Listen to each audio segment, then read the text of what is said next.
of the Canada-Russia Parliamentary Friendship Group, the chair of the Canada-Kazakhstan Parliamentary Friendship Group, and the co-chair of the All-Party Interfaith Committee. He was born and raised in New York Central Community. He is a graduate from University of Toronto and the Graduate School of Public Administration at Carleton University. He held positions at the Ontario Ministry of Industry, Trade and Technology and Director of Corporate Programs with the Canadian Institute of International Affairs before being elected to the Parliament in 2011. He is a member of International Council of Jewish Parliamentarians, a partner organizer of the World Jewish Congress. He is also a writer. Please help me welcome him.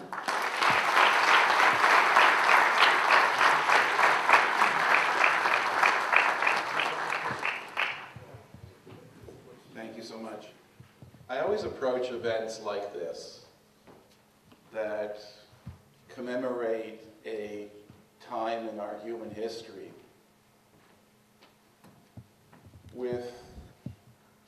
that are events of great tragedy, with a lot of mixed emotions. And I do that because I am the child of a Holocaust survivor. And I know what it's like to grow up without grandparents, to grow up without aunts and uncles, cousins and extended family, what it's like to have a small bar mitzvah when your friends are having big bar mitzvahs with lots of people, or small weddings. I know what that's like. And I know a lot of you know what that's like. You know, we have today a leader of a country who gets up at the United Nations and says, we think we should destroy the state of Israel. We should kill the Jews. At the United Nations. And there are countries that sit and listen to this madman as if he's a legitimate voice of humankind. I mean, how dare he? It was asked of our government, of our Prime Minister, Stephen Harper, what will Canada do when Ahmadinejad gets up at the United Nations and speaks to the General Assembly? You know what our Prime Minister said? He said, we will not walk out. We will not even be there in the first place.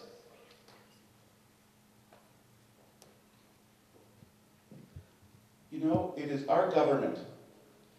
I was just at an event 3 weeks ago that established the Office of Religious Freedoms because we want to know, to monitor, to be able to react when peoples around the world have their rights infringed, when they are persecuted, when they are discriminated against, so we can bring it to the attention of the world so that we do not have any more Holocausts or any more genocides. You know, it's an awful thing to grow up without grandparents. It's a terribly awful thing. And when you think of all of the talent,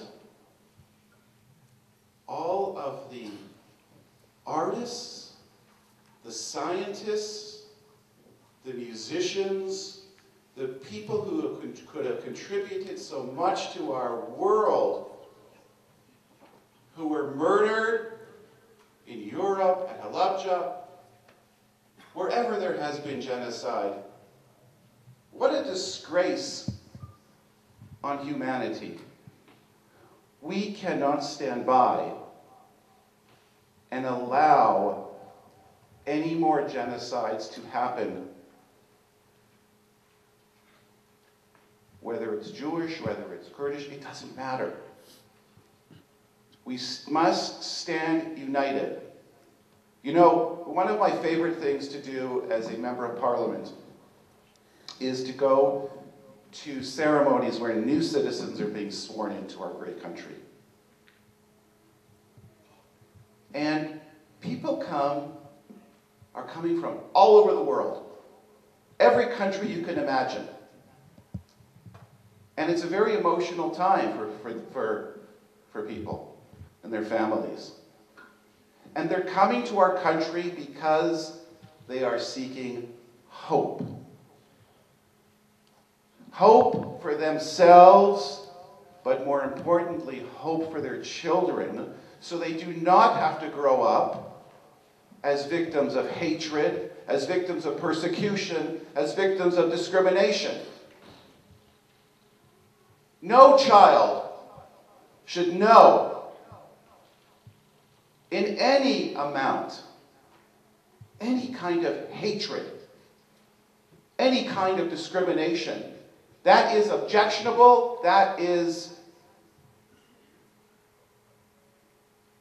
not right, and should not be allowed to happen in our world today.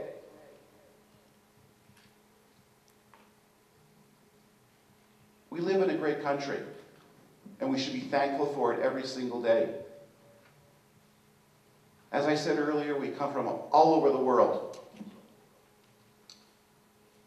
And we come here, yes, for hope, but to be able to celebrate our differences. And to be able to say, yeah, I'm from such and such country, I'm from such and such culture, and to be proud of it. And not to be discriminated against because you are from that country, or because you are from that culture, or because you are of that faith. But what unites us, and what makes us most proud, is that we are all Canadian. And that is the most important thing, is that we are all part and parcel and citizens of this great country of Canada. Thank you, Mr. Adler, for the emotional speech.